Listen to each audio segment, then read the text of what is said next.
السلام علیکم ورحمۃ اللہ وبرکاتہ۔ معزز ناظرین کرام، آج کی ویڈیو میں لیلۃ القدر کی علامات اور فضائل سماعت فرمائیں۔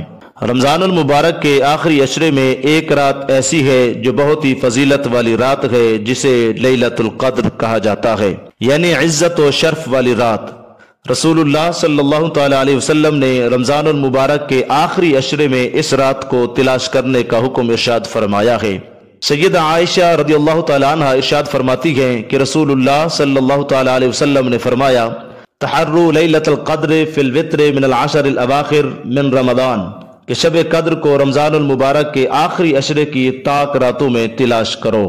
لیلۃ القدر کی فضیلت، اس کی فضیلت کے حوالے سے چند گزارشات حاضر خدمت ہیں۔ یہ رات نزول قرآن کی رات ہے۔ قرآن پاک جو کہ کلام اللہ ہے اور لا ریب کلام ہے جو کہ اسی رات نازل ہوا۔ ارشاد خدا بندی ہے، انا انزلناہ فی لیلۃ القدر، یقیناً ہم نے کلام اللہ شب قدر میں نازل فرمایا۔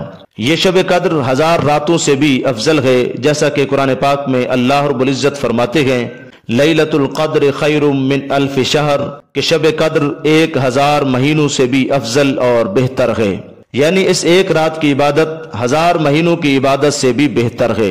اور اگر حساب لگایا جائے تو یہ 1000 مہینے 83 سال 4 مہینے بنتے ہیں۔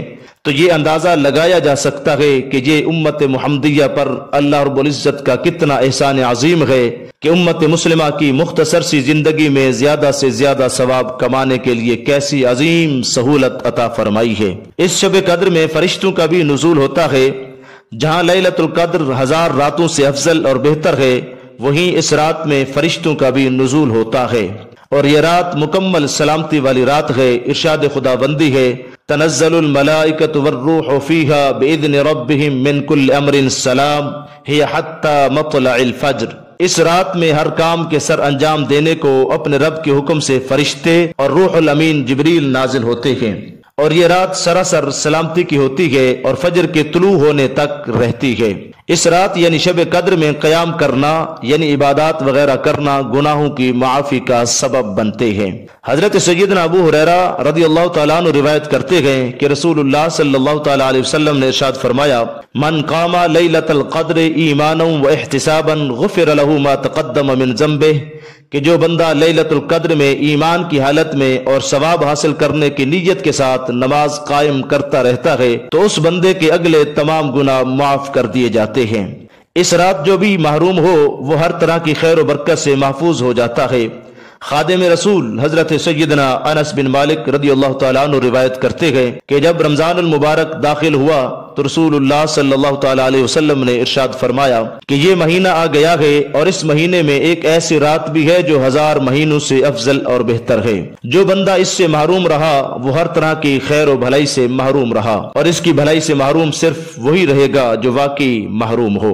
لیلۃ القدر کی علامات کیا ہیں؟ سنیے احادیث مبارکہ میں اس رات کی چند علامات بھی ذکر کی گئی ہیں۔ ایک علامت یہ ہے کہ لیلۃ القدر کے بعد نکلنے والا سورج تشت کی طرح نکلتا ہے جب تک بلندی تک نہ پہنچ جائے، اس میں کرنیں نہیں ہوتی۔ دوسری علامت رسول اللہ صلی اللہ تعالی علیہ وسلم کا ارشاد مبارک ہے کہ صبح کے سورج میں شعاع نہیں ہوتی۔ اس کی صبح میں جب سورج طلوع ہوتا ہے تو وہ سفید ہوتا ہے اور اس کی کوئی شعاع نہیں ہوتی۔ تیسری علامت لیلۃ القدر معتدل ہوتی ہے۔ رسول اللہ صلی اللہ تعالی علیہ وسلم نے ارشاد فرمایا کہ شب قدر کی رات نرمی والی معتدل ہوتی ہے، نہ گرم اور نہ ٹھنڈی۔ اس رات کی صبح سورج کی روشنی کمزور اور سرخی مائل ہوتی ہے۔ چوتھی علامت، اس رات کا چاند بڑے تھال کا کنارہ سا لگتا ہے۔ سیدنا ابو ہریرہ رضی اللہ تعالیٰ عنہ ارشاد فرماتے ہیں کہ رسول اللہ صلی اللہ تعالیٰ علیہ وسلم نے ارشاد فرمایا، تم میں سے کون اسے یاد رکھتا ہے کہ اس رات جب چاند طلوع ہوتا ہے تو ایسے ہوتا ہے جیسے بڑے تھال کا کنارہ۔ پانچویں علامت، اس رات بارش بھی ہو سکتی ہے۔ رسول اللہ صلی اللہ تعالی علیہ وسلم کا ارشاد مبارک ہے کہ میں نے خواب میں اپنے آپ کو دیکھا کہ میں اس رات مٹی اور پانی یعنی کیچڑ میں سجدہ کر رہا ہوں، تو لہٰذا اگر بارش ہو جائے تو وہ رات بھی لیلۃ القدر کی ہوگی۔ لیلۃ القدر کی علامات سے متعلق لوگوں میں بعض غلط باتیں بھی مشہور ہیں۔